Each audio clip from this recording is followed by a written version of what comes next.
Rori ĩno nĩyo ĩnyitĩtwo ĩkuĩte ithano mwena wa Malaba rita ngiri 8 iria maabitha borithi maugĩte nĩ ya mũigana wa kuma milioni 1. Suspected ethanol, which with a capacity of 250 liters, making a total of 8,000 liters, with the value of about 1 million and about 100,000.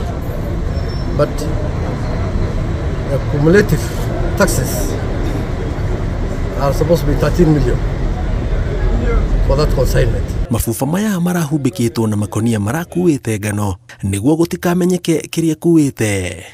Accordingly, this consignment you see here today have not passed any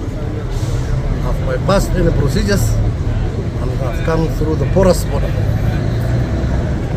But we were able through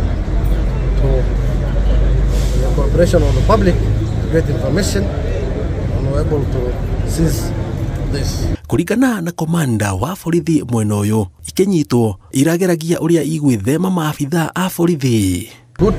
I appreciate all of us. It was a concerted effort. So all sides, they had information. National Police Service had information. DCI officers had information. And also, the custom officers had the information. So it was also looking for the vehicle. And the vehicle, we got it in a bar somewhere within Malaba municipality where it was being packed so that they proceed on its journey.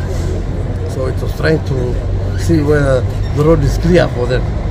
Ndereba ũrĩa kũrerĩkana araumĩte na indo ici bũrũri wa Uganda nĩ aretharire na mĩhang'o ya gwethana nake nĩ yambĩkĩtwo. Ngiribotera Inooro TV njĩtagwo Jenga Wabui.